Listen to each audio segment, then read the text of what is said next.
Hi friends, अगर आप हमारे वीडियो को सबसे पहले देखना चाहते हैं तो अभी हमारे चैनल को सब्सक्राइब करें और बेल आइकन दबाएं।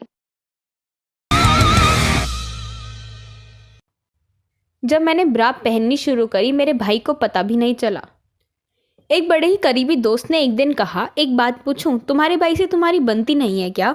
मैं सकपका गई। उसने कहा, असल में तुम्हें मम्मी पापा से फ़ोन पर बात करते हुए खूब देखा है, भाई से बात करते हुए कभी नहीं देखा, 1 मिनट के लिए भी नहीं। भाई से मेरी खूब बनती है, मिलते हैं तो घंटे बात करते हैं, शादी हो गई है उसकी। लेकिन दोस्त का ये सवाल जायज़ था। मैंने सोचा, पिछली बार भाई से उसकी शादी की सालगिरह के दिन बात हुई थी। वो ऑफिस में था, मैं भी ऑफिस में थी। शायद 30 सेकंड की कॉल थी। तब से 2 महीने हो गए। उसके पहले मेरे बर्थडे पर बात हुई थी, लेकिन उससे पहले नए साल पर। भाभी के हाथ में फ़ोन था तो आधे घंटे तक बात चलती रही। भाई से 1 मिनट के अंदर सिमट जाती है। पिछले साल जब मैं कॉलेज में थी, महीने में 1 बार बात हुआ करती थी, पॉकेट मनी भेजने के लिए। फिर उसके लिए भी व्हाट्सएप पर मैसेज भेजना शुरू कर दिए। हमारे दिलों में ठंडक तो नहीं, फिर भी ऐसा होता है। माँ बताती है कि जब मैं पैदा हुई थी, भाई करीब आने से घबराता था।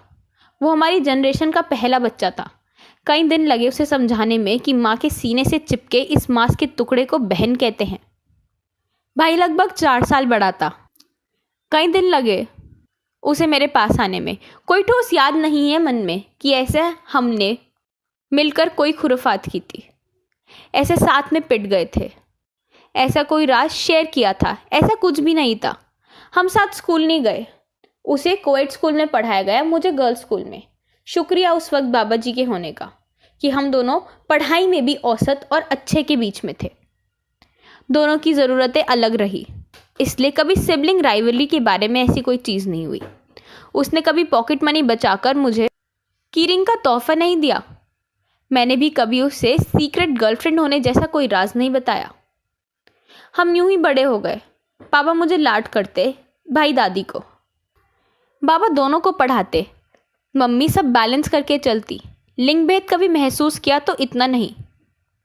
दादी भाई के दूध में थोड़ी एक्स्ट्रा शक्कर घोल देती जिससे वो खींच उठता, या बड़े वाले अंगूर छाट कर उसकी कटोरी में रख देती। ये भी शायद लिंग भेद नहीं था, बस घर का बड़ा बच्चा होने का लग्जरी था। जिस घर में हम बड़े हुए वहाँ अलग कमरे और पर्सनल स्पेस का कॉन्सेप्ट नहीं था।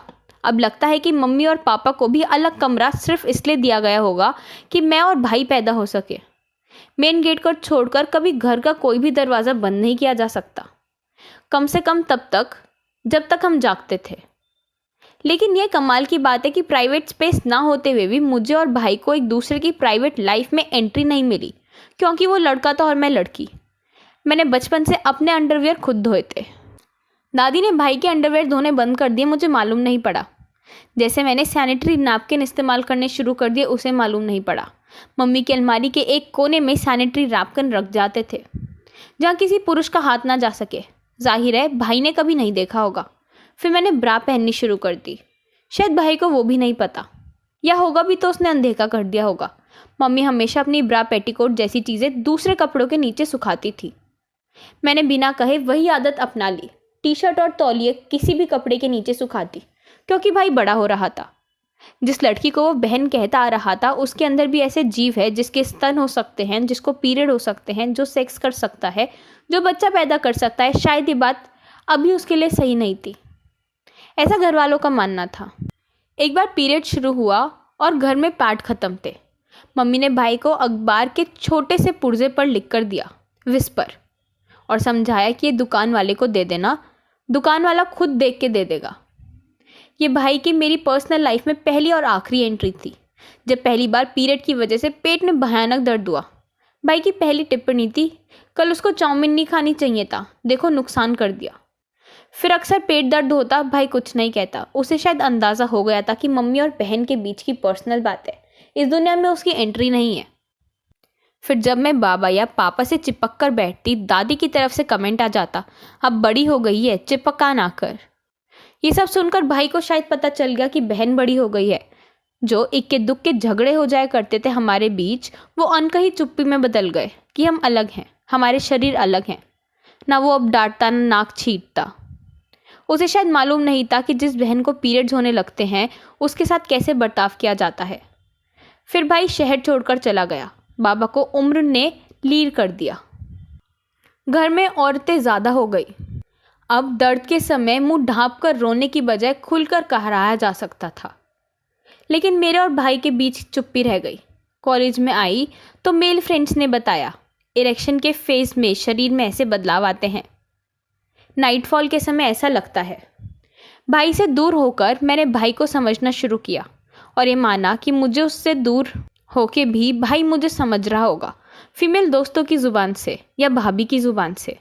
लेकिन मैंने फ़ोन नहीं किया उसे। जब लड़कों ने फ्लर्ट किया तो सोचा उसके साथ किसी लड़की ने फ्लर्ट किया होगा। जब उसे प्रेम हुआ होगा तो उसने क्या सोचा होगा। शायद वो भी ऐसा सोचते होंगे, पर उसने भी फ़ोन नहीं किया।